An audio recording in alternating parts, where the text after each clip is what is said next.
5, 4, 3, 2, 1. We about to have a blast today. Hello, all you happy people. Let's do a junkie roll call. Sound off like you got a pair. The great Daddy Coogee. What country you from? What ain't no country I ever heard of? She probably still got an old school TV. Why do you say this to me? I'm the only girl, so I wanted to do anything that my brothers were doing. Oh, yeah, you blend.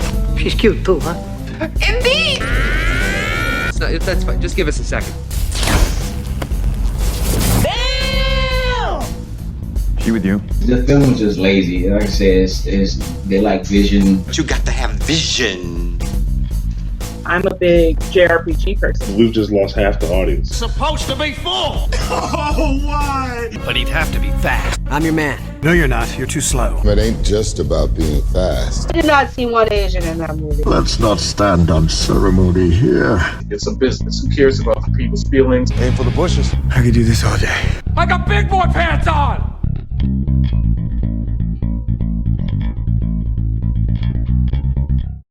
Happy 4th to all of you out there in Junkie Land. I am Kenshiro, and we're back with Culture Junkies Live. Today is Judgment Day. Today we're going to be talking about Batman vs. Superman in the Ultimate Edition cut, and whether we all owe Zack Synder an apology or whether he can still kiss our ass over this travesty of a film. So let's do a real quick junkie roll call to my friends who are joining me today. Mr. Megashawn is checking in with the young fella. What's going on there, buddy? Hey, how's everything? It's going pretty good so far. How was your 4th? Oh, fantastic. How about yourself? Got them ribs, got them stuffed burgers going. You missed out. No oh, apple. Man, well, yeah. Well, you know I always eat good over here, so we're doing all right. Yeah, I know you do. GQ, what's going on, my friend? Cheesecake. That's right. Oh yeah, gotta give me some of that. GQ, what's going on, man? The usual, scouring the internet for videos of young people and old alike hurting themselves with fireworks. So you'll never run out of stuff to find in that department. Oh, of course. Yeah. Of course not. Yeah. So as I stated before, today we're going to be talking about Batman vs. Superman and the Ultimate Cut. Now, I watched it last week. Kahuna watched it last week as well. GQ finally got around to watching it. Hopefully Megashawn got around to watching it. And the big hubbub is this thing was supposed to flesh out all of the massive plot holes that we kind of found existed in Batman vs. Superman, and things that just made this film just really fall short of our expectations. And it was supposed to be like maybe originally like 4 hours, and this is only 3. I don't remember what it is, but the gist of the matter is that this thing was supposed to put back in all of the stuff that Zack Synder. This was supposed to be Zack Snyder's real vision of Batman versus Superman, and it was supposed to answer all the questions. It was supposed to turn it into like the billion-dollar epic. So I'm not going to waste any more time talking. I'm going to turn the floor over to my fellow junkies and let them talk, and I'll put in my 2 cents later. So GQ, why don't you get it started? What is the big deal about the Ultimate Cut? Did it make a difference to you? Is this a better film in your opinion? Well, spoilers lie ahead. It was better in some aspects. Like you said, they fleshed out a couple of plot holes and plot points that were just, as you're sitting in the theater, you're just like, okay, and you showed me this. Why?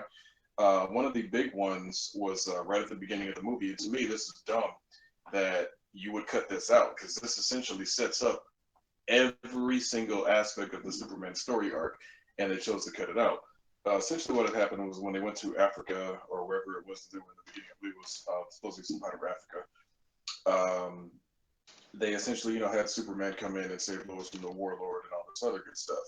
The part that they left on the cutting room floor in the theatrical version was Jimmy Olsen did in fact introduce himself as Jimmy Olsen to Lois. Obviously under the guise of being a photographer, not a CIA guy.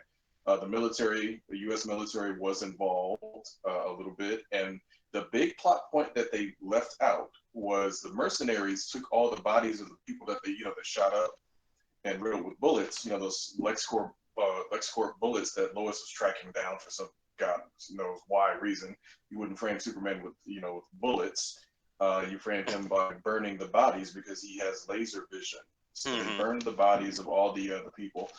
And it's like, this scene added 5 minutes tops. So it's like, why would you cut this out? This essentially is your whole story of Lex framing Superman hinges on these bodies being burned, not shot up.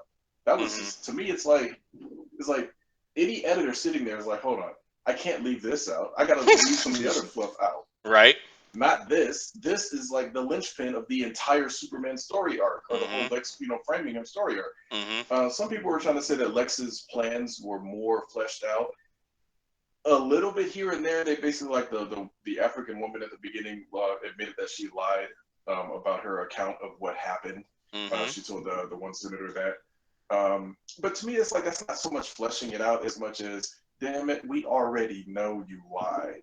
We're the audience. We've seen what actually happened. We don't need you to verify that you lied. We already get that part. We already know that Superman, didn't or does not do those sorts of things. They showed her get killed. They showed, for some silly reason, Lois trying to be more of an investigative reporter again, showing that she went to the guy's apartment, the guy in the wheelchair that basically was blown up. It's like, oh, well, he didn't commit suicide because he bought groceries. It's like, okay. Again, we know that Lex Luthor put a bomb in his chair that he didn't know about. It's like, dude, he wasn't suicidal like that. He just sucked, as a guy. So it's like, some of the stuff that they were trying to fill in was like, and then they lied about it being, 30 minutes of action. A lot of it was not action. So, very true. And it's like, once you get to the end of if they would have found a way to get rid of the Martha moment, that would have made the movie like quite a bit better. But the third act only really honestly includes 2 like minute seconds of extra footage. One being Batman when he throws that crate. Remember, and the one part that we all like. He throws the crate at the guy. You actually see the guy get killed by it. It wasn't just so much like, oh, he got knocked away. No, he got hit, blood splatter, hit the wall. Slid down blood on from Batman instead of the wall. So that dude is dead. It's like, so anybody saying Batman doesn't kill, or he didn't kill the Batman. No, he killed brutally. And then like that one guy that stabbed him in the arm, the end of the fight, he pulls the knife out, stabs the guy back, and then throws that one guy against the wall. Then you see the other guy, about to take the knife out, and Bats comes up on him. He's like, oh, okay, well, maybe I shouldn't. And he thinks Batman's going to leave him alone. Then Bats is, now, it's all under, out of frame, but as best you can tell, he pulls a batarang and just shanks the dude. So, again, it's brutal Batman, which it is what it is. I mean, we all grew up with Batman the Animated Series, so we know there's quite a few rules being broken, but I mean, it is what it is. It is. And Snyder, again, he's not getting an apology from me because the movie still wasn't that much better. Any good editor could have taken the 4-hour cut and found the beats and kept the thing going, kept your narrative going, kept the action going, kept the story interesting. The Civil War had just as much information to put out there, and its pacing was great. So. Then we'll assess where the true blame lies a little bit later in the show. I want to turn it over to Mr. Megatron and get his thoughts on the Ultimate Cut. Did you get a chance to see it? And if you did, tell us your thoughts. Did this improve the film for you? And do you think Zack Snyder is being vilified unfairly? Well, did it improve it? Yes and no. I say the yes because, as GQ stated, it kind of, made a little bit more sense, in regards to the framing of Superman. The 3 hours, if I'm going to be in the theater or have to sit down at home and watch something for 3 hours, I'm going to need it to be epic, and it was still not that. And so my viewpoint hasn't really changed. And as far as Snyder goes, he still saw the movie before it came out. So, he gets no pass. Not at all. I mean, because granted, he had his cut. Then he saw what they cut it to. He still knew that it was going to be that, and that it didn't make sense. And if you're the guy that, if they're trusting you with the franchise, one would hope you'd have, you'd be able to speak up on certain topics. Like, hey, maybe we should put this in here because without it, it doesn't really make any sense. You know, adding in the Batman, you know, possibly killing. You know, I was just going back and watching some live action Batman films. He's killed somebody in every movie. So, you know, that was neither here nor there. You know, it wasn't like he strapped dynamite to a guy's chest, punched him, and then threw him in the hole. So, you know, we've, minus the blood splatter, we've seen that before. But no pass. No pass.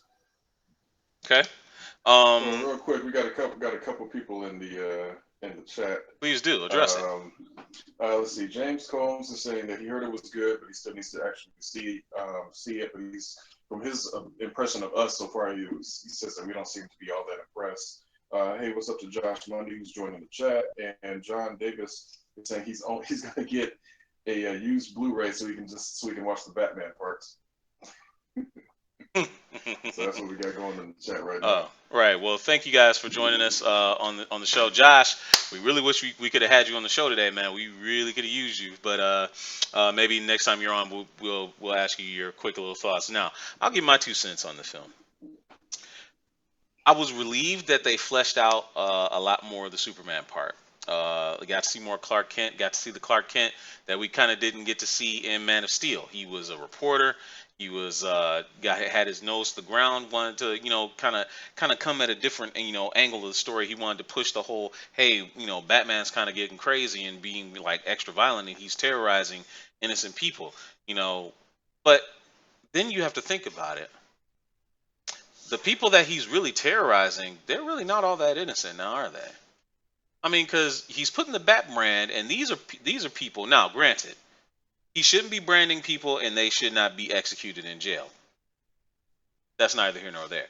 But these people are not innocent. You had a child sex trafficker. That was the first guy that we saw being branded with the Batman brand in the film.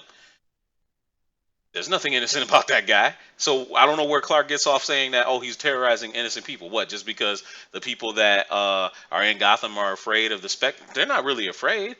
Like that lady even said in the Ultimate Cut. She said, the only people that need to be afraid are the people that have reason to be afraid. That's it. Literally. So that part I didn't get. Lois Lane and her investigative journalism thing made a little bit more sense, but still, she's just too convenient for me, man. I just no, that wasn't vibing for me. So ultimately, I will wrap up my thoughts by saying this: the first 2 acts of the film were greatly improved by the Ultimate Cut.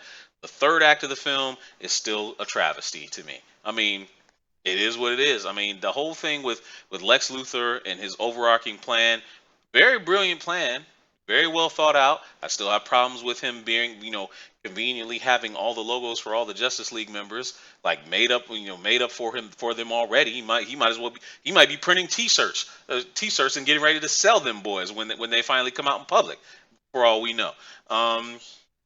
Yeah. So for me, it did improve the film. It took it from a C to B minus.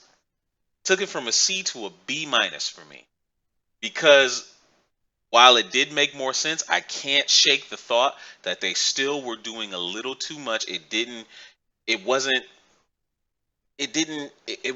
took a long time to get where it was trying to go. If you guys kind of follow me, I feel like it was too bloated. So let me move to the second part, where since we're passing our final judgment, and now we've seen the last cut of this film that we're ever going to see, who's really to blame here? Is this Zack Snyder's fault? Is this a problem of the script? Is the bad press because of studio intervention and a terrible hacking job? Because that's the only thing I'll give Snyder a pass on. That theatrical cut was terribly cut together, terribly cut. So let me ask you guys, who's really to blame here? Whoever made Batman old. To blame on Snyder, because let's be real. He was the man that was basically picked by Warner Brothers to head up this whole cinematic universe thing. So it's like, look, if essentially he was put in the position of like what Joss Whedon was for Marvel. It's like if they put you in this spot, that means you have to oversee all aspects of everything regarding this film. It's like, if they're not giving you enough control, then that's on you as the person that's put in that position. Hey, I need more control. I need to okay the theatrical cut.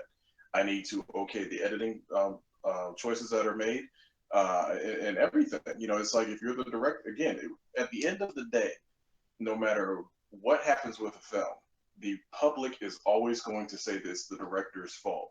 Even if the director shoots the hell out of a movie and makes it great, and the editor completely screws him over, the director is still going to be the person blamed at the end of the day.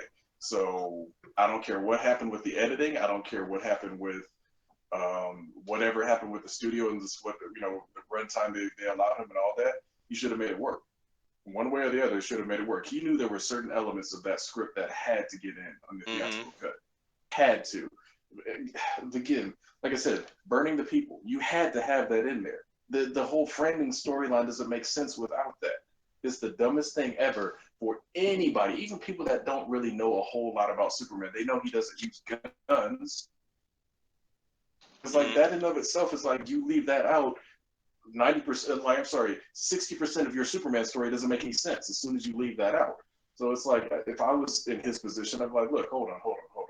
There are certain beats that have to either be pulled out later in the film, like some of this Lois and Clark stuff can go. Some of this other, 5 and 10 minute shots of Superman floating down or floating above survivors in a flood. Lose some of that and put those other elements back in there, because the imagery, who cares? If it doesn't further the narrative, I don't care how great the shots look of him floating above people or all the people, the Day of the Dead, reaching towards him like he's, Jesus. It doesn't further your story. It just looks cool, but that's not. If you're already sitting in a movie that's too long and too boring, cool shots are not going to make me jump out of my seat. I need action. That's why the Batman parts are universally liked by all of us. It was cool Batman stuff finally. So it's like, give me good Superman stuff. It's So it's still on Snyder. I don't care. He was put in the position as the director and kind of an overall producer. Dude, he's got to put his foot down. But like, look, there's certain things that we cannot cut out of this film because they don't make sense otherwise if they're not in there. Okay. Simple as that. All right. Well, let me backtrack real quick and bring Kahuna into the loop. He finally joined us a little bit late, and he's wearing his Hawaiian Peace bandana, I guess, from Slaving Away on the Grill this afternoon. So, Kahuna, what was your thoughts of the film, first and foremost? Did it improve, and what did it improve for you, or if at all?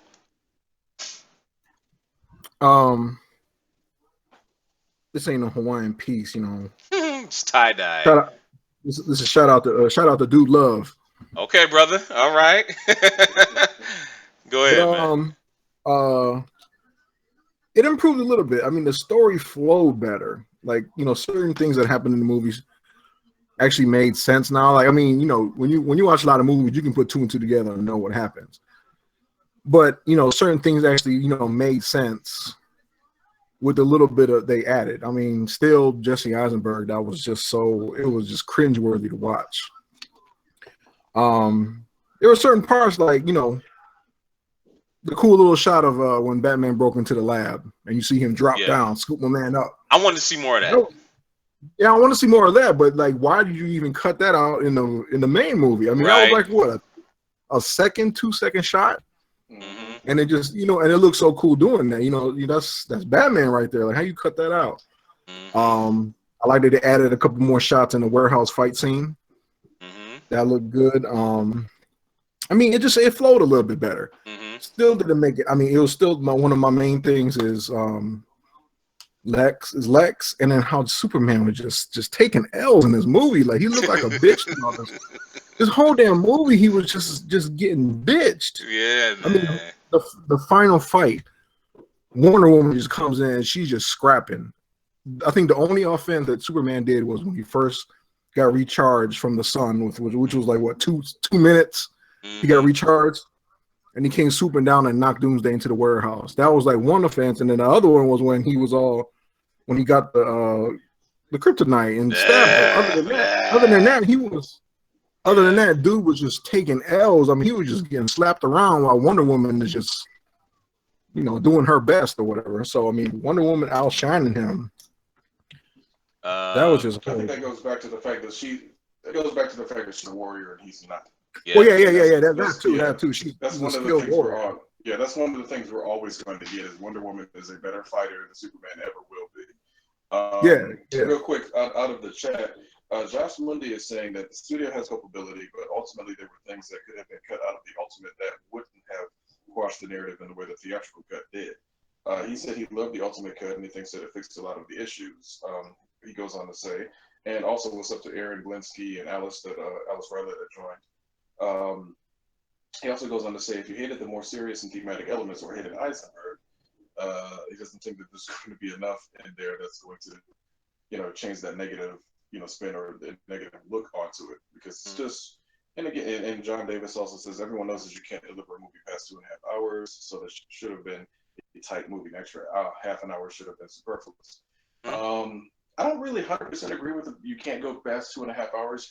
You can, as long as your pacing and your action and your narrative and everything all are working in good cohesion. Because I mean, honestly, if Civil War had gone on for another half an hour, I would have been fine. Because the movie was paced really well. It slowed down a little bit at the end. It didn't feel like 2.5 hours. No, exactly. It slowed down a little bit at the end. But if they would have stuck in another, let's say, 15 minutes, a little bit more Spider-Man, a little bit more Panther, a little bit more of even the Cap, Bucky, and Iron Man fight, I wouldn't have had a problem. I would have still sat there and been like, yeah, this is still good, But I think it just goes to show that the way that film. And I don't want to step too much on Megan Sean's time. The way that film was going, it's just you're sitting there waiting for beats that you saw in the trailer, and of course that again goes back to the trailer showing so much. You're just waiting for these moments because now it's like everything else in between feels boring. If you would have been sitting there presented with it with absolutely no trailer footage, no nothing, no Justice League is going to be in there, no any of that. If you would have just went to the theater and just basically here's what it is, yes, it still would have been long. But at least it wouldn't have felt like you're waiting for like, oh man, when is this part gonna come up? If you didn't have to have that feeling, I think the wait wouldn't have been as bad. Yeah, it still would have been bad though. Yeah. I had to add one thing in there is that I think it's probably just because this was the ultimate cut and I'm glued to it TV because I was looking for the extra bits, but it didn't seem as like, oh my God, is it over yet? Is it over yet? It didn't seem so, dragged on. And I think maybe, like I said, the editing, the extra little half an hour did help. But I think it was mainly because I was glued to the TV watching for the extra scenes. Because, the first one was like, it did go by slow. The second time I saw it was just pure fucking torture. Yeah, brother. Yeah, I was right there with you, man. We fell asleep. We both fell asleep. And Cheryl dozed off. I dozed off. Sure did. This time, Ultimate Edition, like I said, I watched all the way through, and I wasn't really like, oh my God, when is it over? But like I said, I think it's because I was looking for all the additional scenes. Right. Real quick, and then I'll get to Megatron real quick. Tuba Titan 12 says the Warner Brothers is at fault for BvS's reception. He said rushing a BvS movie out after Man of Steel and then editing it down to fit the desired runtime kind of killed the film. Gokai Red 12 over on Twitch says that he was not impressed with the ultimate cut after he's seen it. And Angelaria says your headpiece is pretty groovy there, Kahuna. So there we go. Thank you. Yeah, you're welcome. Okay. So Megashawn, I'm gonna get to you. Who's at fault for this whole thing? Like, is this on Snyder? Is this on the studio execs? Is this on another third party that we haven't talked about? I'm gonna always put it on Snyder. Obviously, the studio is Actually, the studio is going to be to blame because they've been terrible throughout DC's entirety. So definitely the studio is going to have a huge blame. I apologize for the child laughing, but the studio is hugely to blame. Then would go Snyder, and then also the man who is responsible for making Batman old. He gets all the blame in the world. Okay. All right. Hey, little E, how you doing, man? So for me, the most at fault to me is the script. I think the script. Okay, combo. Script Snyder. Does Snyder deserve a lot of? Did he deserve a lot of the hate that he got because of the theatrical cut? No, because to me that was a terrible editing job, and I think they yanked control from him. Or that I think that was a lot more the studio's fault than it was his fault. Um, so I will put that on whoever cut that first theatrical cut. But at the same time, a good director can work with a overly bloated script and make it work. He failed to do that.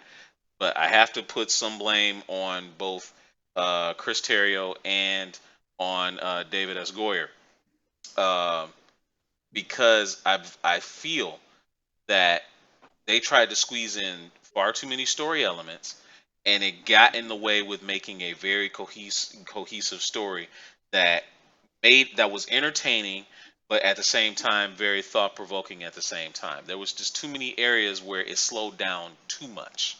There was too many areas where there was too much exposition on a lot of things. They tried to get too deep. They tried to get deep when they really didn't have to get deep. I mean, that's just my opinion. I know. There's a lot of DC fans out there that's like, "Oh, I really want a deep and thoughtful, introspective film." That's not necessary for these types of films like that. That's just me. It's not necessary. You don't necessarily turn to a comic book to basically be this philosophical battle. Save that shit for Alan Moore and Watchmen.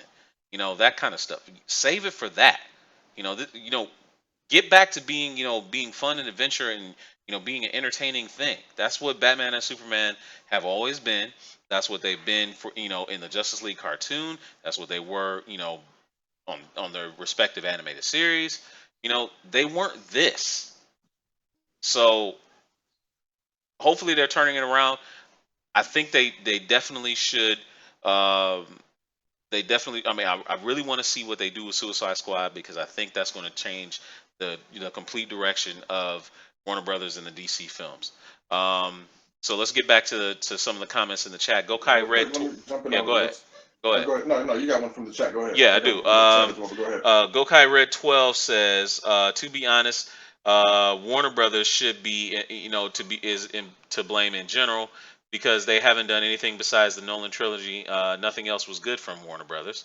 He follows up by saying they should have just stuck with the conflict between Batman versus Superman, and I guess he's trying to say not have the whole Doomsday, Wonder Woman, I have to agree with him. If it was just about Batman and Superman disagreeing and then coming together at the end, and there was no Doomsday, no Wonder Woman at all, I think it would. I think it could have been fine. So I'll turn it over to you. What do you got?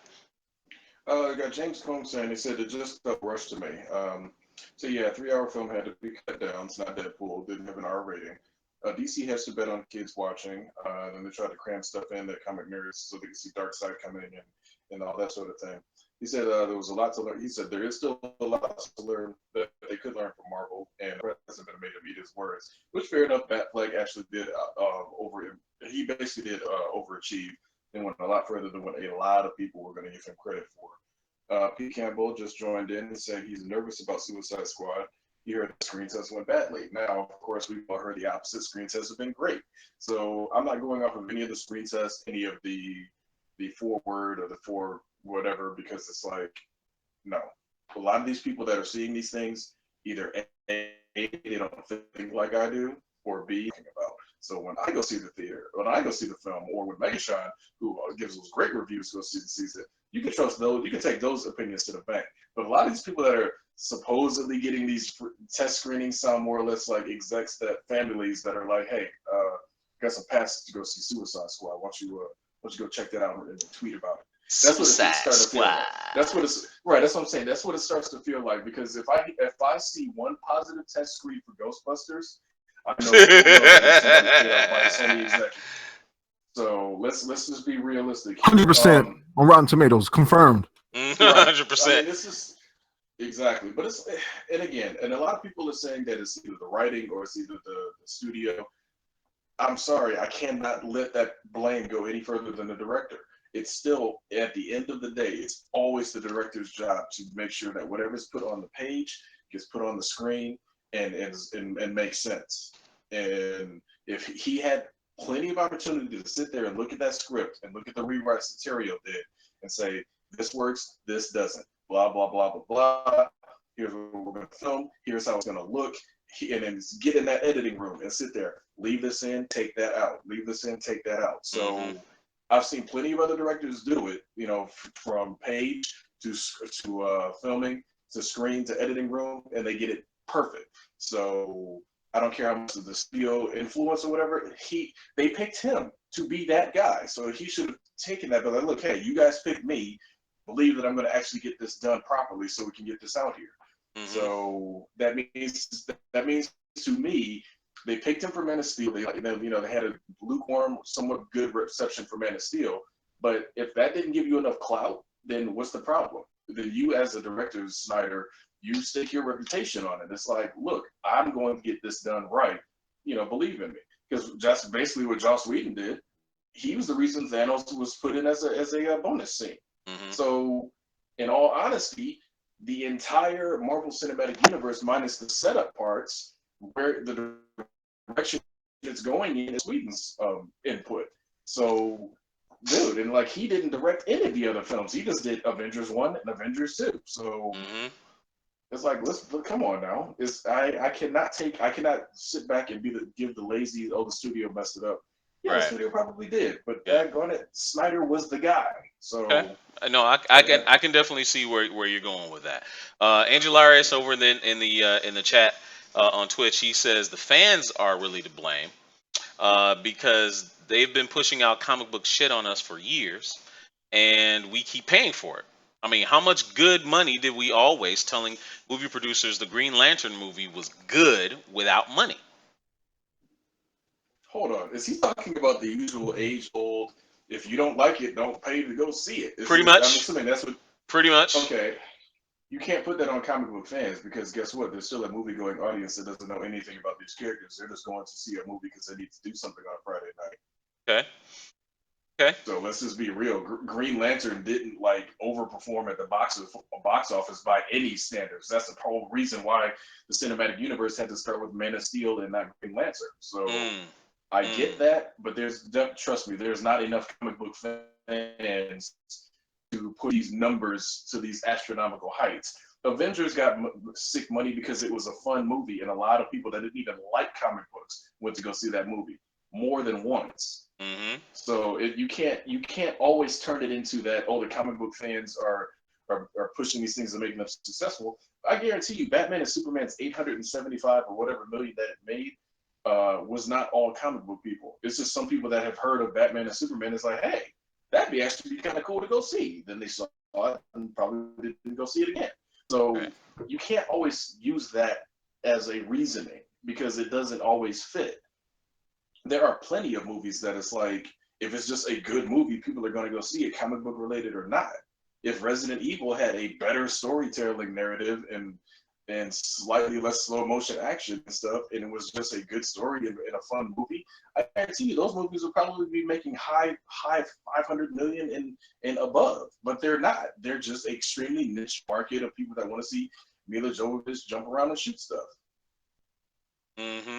So I'm sorry, Superman should have been an instant billion, and it wasn't. So that shows that the comic book fans are not as brain dead as people like to give them credit for, because if that was the case, this movie would have easily made 1.5 billion.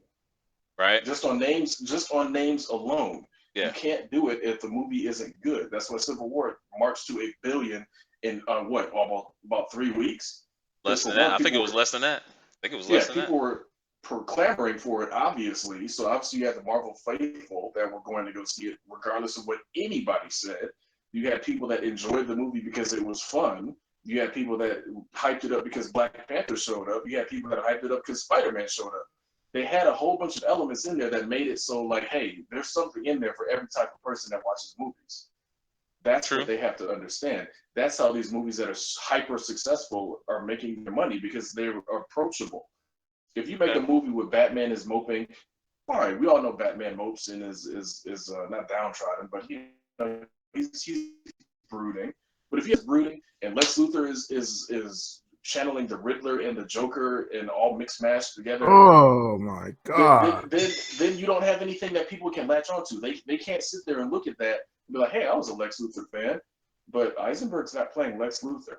No. Man, I was a Superman fan. Why is Superman killing people? Man, I was a Batman fan. Oh wait, hold on. Affleck actually did his thing. All right, cool. But it's like this movie wasn't approachable for everybody. Let's just be realistic about it. So I think that's part of it. Besides the runtime and the narrative being all over the place, there was not much of anything for people that just like movies to latch on to. Be like, yeah, that was cool. I enjoyed that. Let me go see it again. Right.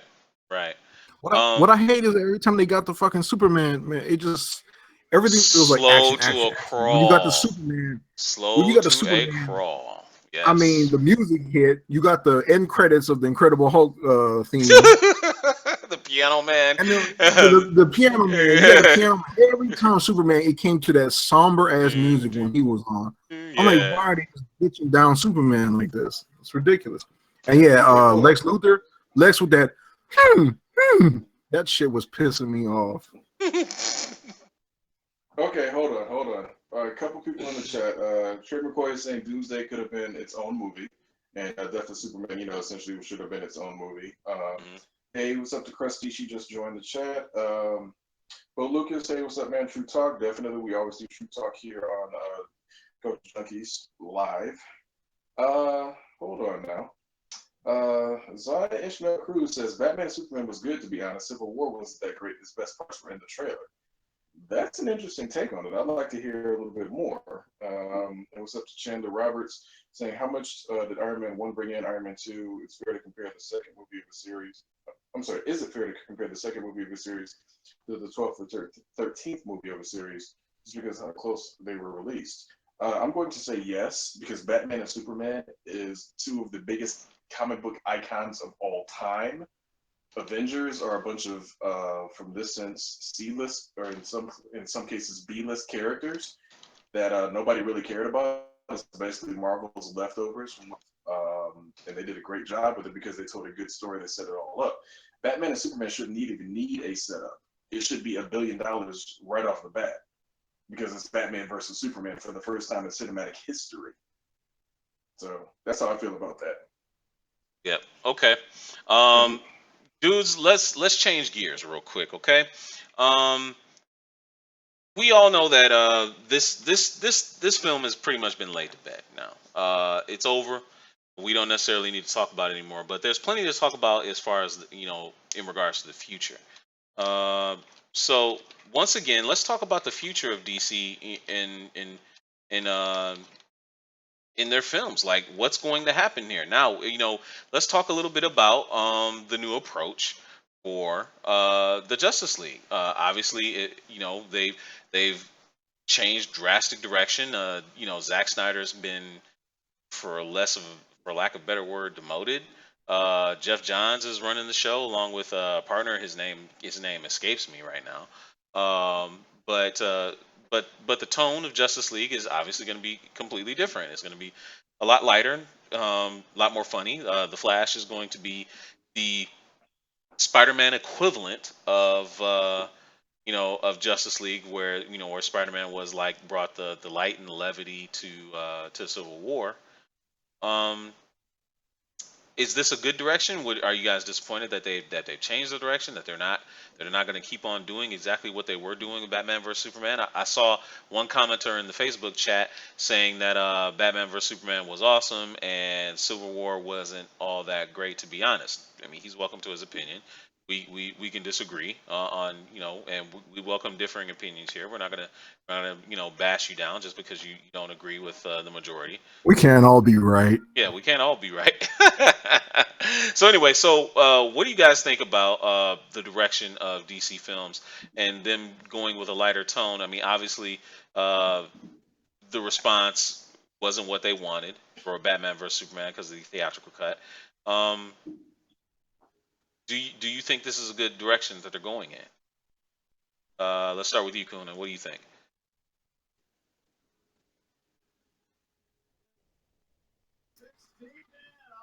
I'm sorry. Repeat the question. They All busting shots out here, so right. I'm That's cool. distracted. Got them fireworks going on. No, I was saying, do you think that that DC's future is in good hands now with Jeff Johns and the lighter tone that they're taking with the Justice League and with the Flash kind of being the comedic relief of that film? It's definitely in a good direction. We'll have to see. You know, I'm not gonna put too much stock in it just yet, but it's definitely in a good direction. And as the Flash being the comedian, like I know you said that you know, I never read too much of the Flash. I used to always think the Flash was the like, you know, he used to crack jokes, but I remember you telling me he wasn't. Was he? He wasn't comics. What? He wasn't like the comedian. He wasn't like comedy relief. No, I thought he used to not crack really. jokes. I mean, he cracked jokes. See, here's what we're dealing with now. We're dealing with the generational bleed over, because a lot of the younger generation grew up watching the Superman the animated series and the Justice League cartoons and Justice League Unlimited. In there, the Flash, Wally West, he was a prankster. He was a jokester. He was the comedic relief. That's the Flash that they want to see in the Justice League film. So that's the Flash they're going to get, even though, you know, Barry Allen is going to be the Flash in the Justice League film. They're going to adapt the Wally West persona and put it onto him instead. So that's where the whole, you know, Flash being the jokester is going to come from. So please go ahead. Yes, that's absolutely correct. Tradition of the Flash was not a prankster until, you know, Wally West got around. No, so there we go. Okay, I'm definitely wondering because we definitely got a lot of injustice vibes in that movie. Also, I mean, it's like a whole bunch of different shit that was in that movie, but I definitely got the injustice vibes, which, you know, I would love to see. It was just weird that it was put in Dawn of Justice. So I'm wondering, are we going to be getting that in the Justice League movie? Are they going to be continuing that vibe or not? You know, I'm not sure, but I feel it's definitely going in the right directions with Jeff Johns at the helm now. Okay, and Megashawn, what's your opinion on the direction that they're going? Do you think that they've made a mistake in not keeping with the darker, more serious tone with the Justice League moving forward? That will remain to be seen. Obviously, Suicide Squad was already filmed, so we're gonna have to wait, you know, a year or whatever it is to see what happens, you know, with these changes. But I never really ever saw them as dark. I mean, it was only what, 3 movies. An okay Batman movie, a great Heath Ledger performance, some filth, and then Hope Man. You know what I mean? So I don't get the whole darker thing. It hasn't really been anything dark. If anything's been dark, it's been the animated films done by DC. So, you know, I never really understood, because Heath Ledger, you know what I mean? Like, I never really understood the whole dark thing, because nothing about it was dark. I guess if they're saying that Marvel was so lighthearted, which I don't necessarily agree with that either. It was, one made good movies, the other one made bad movies. So you know, that's all I really have to say about that. It's still a line for my man Forrest Gump, but you know, it's gonna remain to be seen. You know, we got we're gonna see where Jared Leto and Will Smith take us in the next month or so, and then Come save the world. Right, there you go. And then it'll be more speculation after that. So who knows? I mean, they haven't really made a good movie in what, 15, 20 years, whatever. The last time Keaton was on the scene. So, you know, at some point they got to get something right. So hopefully that does happen. But I do trust in Ben Affleck and his Batman as long as he's younger. And more kicks. Oh, definitely. Like, damn it, kick somebody. Well, he did kick someone. It was in the suit, and it was like super slow motion too when it happened. That brawl though, that warehouse brawl, man, Uh-huh. I've watched that a few times already. And that's like some good stuff. That's the only way to watch it. Some That's good the only stuff, way. man. You know what? It was some really good stuff. Somebody should make, or you know what, GQ? This is what GQ should do. It should be how to watch Batman vs Superman, and you show briefly Superman floating over his defeated public in awe, and then you have like a thumb pointing down, and then you go right to the Batman scenes, and then put Finn. There you go. That's it. That's all you need to see. That's all you need to see. Yeah. Real quick out of the chat, Trey McCoy is saying they need Flash to be funny for this movie. Let's see. Zaya Ishmael is saying that he thought Batman Superman was good, not a fan of Superman. But Batman is the only thing that he cared for. Felt that the whole movie was just a setup plot for Justice League, which of course it was. As soon as they threw the subtitle Dawn of Justice in there, you knew that you were going to get some type of foreshadowing and setup for Justice League. Here's some of the things that I personally didn't like as far as the tone. You get to the end, Superman dies. He's coming back, obviously. But it's like, you got Batman standing there with Wonder Woman saying he failed him in life. I'm like, dude, you didn't even know this guy for one. Bruh, two, I said that in the theater. like him. Yeah. Right. It's like you didn't really like him throughout most of this. And then it's like you fought him and you were about to kill him and you didn't kill him because you guys' moms have the same name, cheapest, goofiest, dumbest reveal ever. And then you go to say, right, then you're gonna be like, I failed him in life. Like, dude, you barely knew him, bruh. You barely knew him. So what did you fail? It's like isn't that messed up that the Martha thing is like the most memorable part, like the most memorable of that whole fight? Of that whole fight is that the whole freaking movie. Yeah, because it's the cheapest.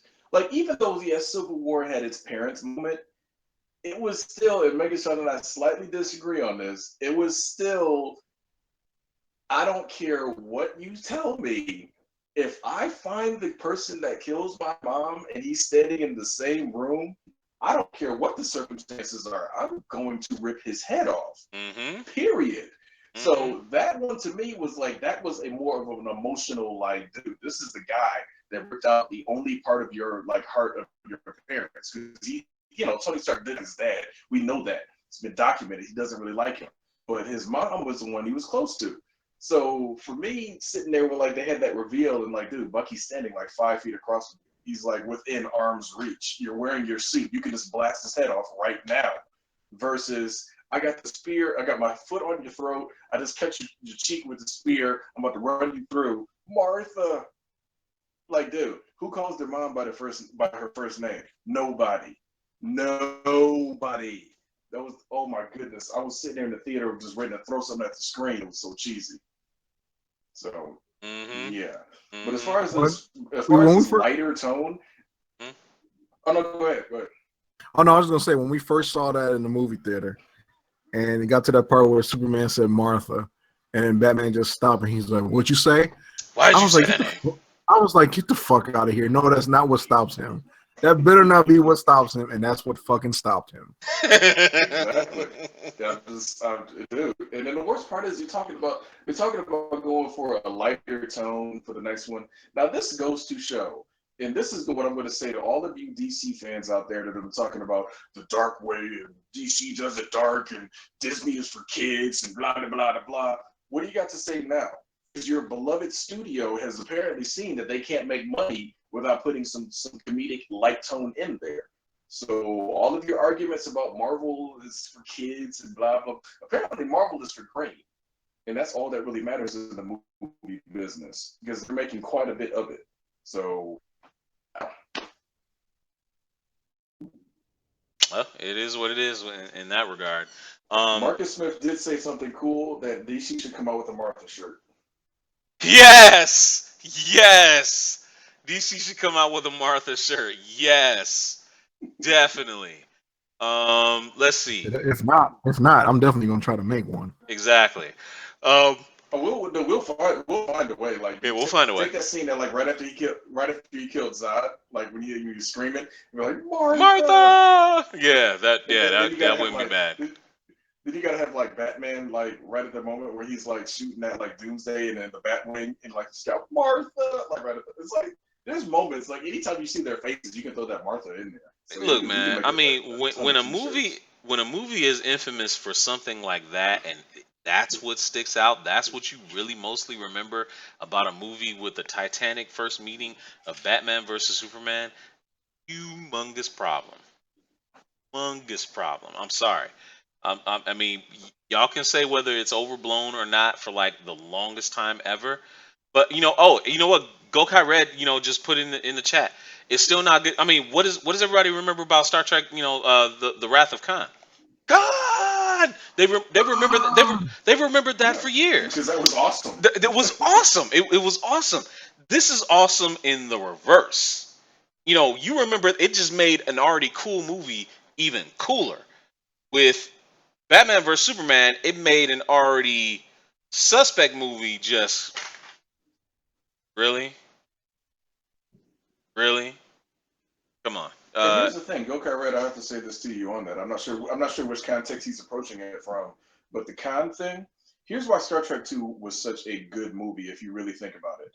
The protagonist and the antagonist, Kirk and Khan, in the same room throughout the entire movie. Their animosity was built up over view screen and communicators. So it's like the fact that they had you could feel that tension of two characters that weren't even physically in the same room through an entire movie. That was masterful, like script writing and masterful. I hate to say masterful acting with William Shatner in the same sentence, but damn it, he did masterful acting in that particular film. And you go back on it, and it's like the Kirk Spock thing happened. That was, it wasn't that, that relationship. But there were moments in that movie that all littered throughout the movie. I hated the narrative of his son, like, just showing up out of the blue. That was cheesy to me. But the Kirk and Khan thing and the Kirk and Spock thing, like, basically held that movie in high regard. And that, to me, is still why that's the best Star Trek movie out of all of them, First Contact included. So I don't know. I mean, I get where he's going. Like, yes, that one moment is something that's like, but Star Trek had a lot of other memorable moments from that same film. This one, Batman in the warehouse, and Martha is not a good thing. So that's just how I look at it. No, it's not. And Gokai Red said he agrees with you. He agrees. He agrees. Looks like Trey McCoy is going out to shoot some fireworks at some people. He said this is funny. I'll catch us next time. Appreciate you watching this, brother. Come, make sure you come back through. Also, anybody in the chat, if you want to get in on the conversation, direct message us and we can make that happen. So. Oh man, you missed it. D'Angelo Williams in the chat over there on Facebook says, if you want to make T-shirts, Granny's Peach Tea T-shirts. Got to happen. I don't know if I can. I don't know. I don't know if I can justify. Hey, you know what? We can mix them. Maybe we can mix them, right? Have Charlie Brown at his lemonade stand, but instead of lemonade, he's selling Granny's Peach Tea. Okay, that's disturbing, but yeah. Yeah, that'll work. So we're like 5 minutes away from the end of the show. Is there final grades? Final grades for the ultimate cut from the theatrical version to this one. What was your grade from the theatrical cut? What was your grade after watching the ultimate cut? GQ first. Theatrical cut was a D. Yes, it was that bad. And the ultimate edition turned in a lot of extra credit work and did some questionable things to the teacher behind the bleachers. That is up to a C grade, but that's probably the most it's going to get is a C. Okay. Because again, you guys know I edit stuff, so it's like you can't blow it past me that like there wasn't somebody that could have sat there and edited that film together better. So And again, that framing thing that they've cut out at the very beginning, you could have cut out the Wayne's funeral for all I care, and put that framing stuff in there, because we already know how his parents died. We need to see him floating up with some bats carrying him to the top. I mean, come on. They could have cut all of that out. So yeah, let's see. Real quick, I'm gonna jump in real quick. Hand of Omega over there in the YouTube chat says Martha is up there with the no from Revenge of the Sith from Darth Vader. I would have to agree with that. I would have to agree with that. So Kahuna, your grades. Theatrical cut first, and hey, stop looking at the fireworks, man. Pay attention. Theatrical grade cut first. Grade first, and then director's cut grade. What do you got? Theatrical was, I think it was right up there with GQ. I think it was like a D, D plus maybe. Ultimate Edition, I think I have to do the same. I think maybe C. Okay. C plus maybe. I mean, like I said, I actually could watch it all the way through this time, but like I said, I think it was maybe just because of those extra scenes. But it was better. It was much better than the theatrical version. I'll say that. Okay. Yep. But not by leaps much. and bounds. Okay. Yeah. All right. Cool. And Mr. Megashawn, Mr. Movie Reviewer himself, what would you give the theatrical cut of Batman vs Superman, and what would you give the director's cut? Well, I believe early on, trying to be nice, I think I put it at around the C, which that clearly would be C as in D minus. But after seeing this tad bit of redemption, I would give it a C. You know, I give it this long extended Ultimate Edition. I would give it a C, but because the Ultimate Edition had to be the Ultimate Edition and didn't come out when it was supposed to, I'm gonna give it an F. Okay. Just for the fact that we had to wait this many months for you to fix something that never should have been that bad anyway. So you should have did it right the first time. And the fact that they combined 3 different story arcs and Batman is old, I'm never going to be able to get over that. Uh-oh. Yeah, and honestly, and here's the problem I have real quick, just to throw this in there. This isn't even going to affect the grade. The grade is the same. Like Kahuna brought it up, the Injustice thing. You threw that out there. You can't go light tone if you throw Injustice in the mix. Injustice is one of the darker stories of the Justice League. So if you introduce that, are you just going to suddenly forget about that? Oh, it was an alternate possible reality. It's like you made a big deal of it, though. So, again, narrative. It comes back to the director sort of said, there are certain things that can work and there are certain things that can't. Yeah, that's very true. So I think it's about 11 o'clock. We're going to wrap up the show here. It was a great discussion. We want to thank everybody out there on YouTube, Twitch, and Facebook for joining us live. Thank you for participating in the show and joining us with all the comments. If you enjoyed the show and you'd like to see more from Culture Junkies, please do follow us on Facebook. Do also check out our YouTube channel and watch a bunch of our past shows. We don't have a show.